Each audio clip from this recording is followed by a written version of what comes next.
mulai pelajaran, alhamdulillah kita berdoa dulu. Ayo dibimbing ketuanya Mas Yusuf. Berdoa mulai. Bismillahirrahmanirrahim. While eventually Tapi sebelum itu ibu mau langsung dulu nih. Barangkali teman-teman kalian yang tidak berangkat, coba Maratus berangkat. Jadi aku Basri, Mas Yusuf, Iya. Mas Azmi berangkat nggak? Nggak. Kenapa sakit bu? Berarti ya belajar dulunya semuanya berangkat ya. Sebelum itu coba di kolom meja kalian barangkali ada sampah. Tidak ada musuh banget. Iya berarti udah bersih ya. Kita pada pertemuan ini kita akan melanjutkan kemarin di fikih muamalah pernikahan dalam Islam. Kemarin kan udah belajar fikih muamalah ya kalian ya? Ya. Kita pertemuan ini akan membahas pernikahan dalam Islam kelas 11. Kembali lagi.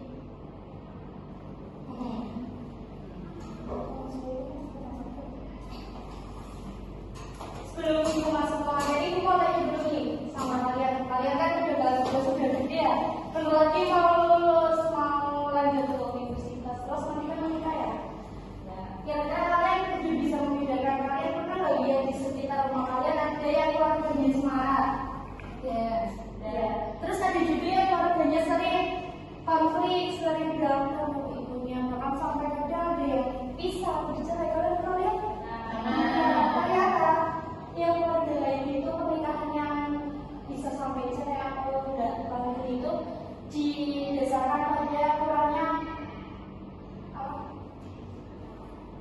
pemahaman dari pemahaman yang kuat tentang pernikahan ini menurut syariat yang benar. Dia belum paham betul tentang pernikahan, tapi dia udah menikah. Jadinya nanti rumah tangganya bisa jadi seperti itu.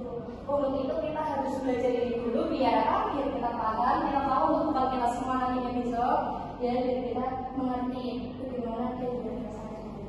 3 hours later. Jadi definisi pernikahan itu ikatan lahir batin yang dilaksanakan menurut syariat Islam antara seorang laki-laki dan seorang perempuan untuk hidup bersama dalam satu rumah tangga guna mendapat keturunan. Gak hanya untuk senang-senang, tapi punya ya senang-senang dan untuk hidup bersama dalam satu rumah tangga.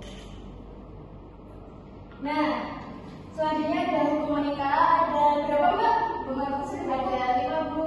Pintar. Hukum menikah itu ada 5. Yang pertama ada mubah, sunnah, wajib, makruh, dan haram. Untuk mubah itu berarti tidak terdesak oleh alasan-alasan yang mewajibkan menikah. Kayak kalian ini kan masih kelas 11 masih sekolah ya. Belum ada kewajiban untuk menikah. Kecuali kalau memang orang itu seperti itu harus wajib menikah. Kemudian hukum yang kedua ada sunnah, yaitu mampu dan memiliki bekal untuk hidup berkeluarga dan dia tidak khawatir akan terjerumus perzinahan.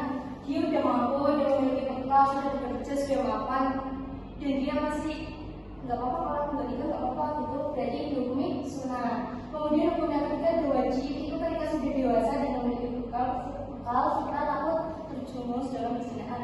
Ketika udah gede, udah berumur, tapi dia takut zina, maka dia dihukumi wajib menikah. Dan yang kata dengan itu ketika belum mempunyai bekal dan tidak khawatir terjerumus dalam perzinahan.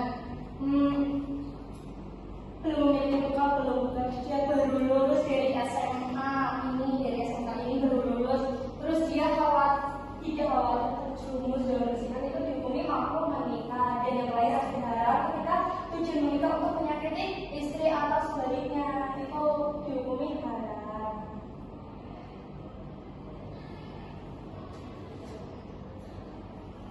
Kemudian yang lain ada syarat dan rukun nikah. Yang pertama itu jadi syarat nikah adalah unsur pokok yang harus dipenuhi sehingga pernikahan menjadi sah. Kalau salah satu syarat itu tidak dipenuhi, pernikahannya tidak sah. Yang pertama dari seorang suami yang mana syaratnya itu Islam, seorang laki-laki dan menikahnya bukan karena paksaan. Syarat yang kedua, rukun yang kedua dari seorang istri yang mana syaratnya Islam, seorang perempuan mendapat izin dari walinya. Dan yang ketiga ada wali nikah, syaratnya laki-laki Islam dewasa dan adil. Jadi kalau nggak adil itu nggak boleh dijadikan wali nikah.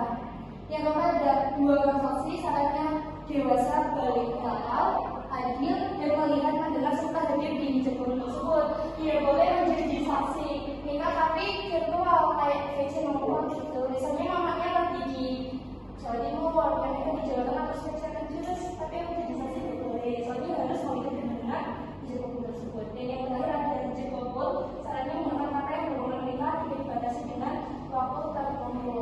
Jadi harus ada kata-kata misalnya gitu.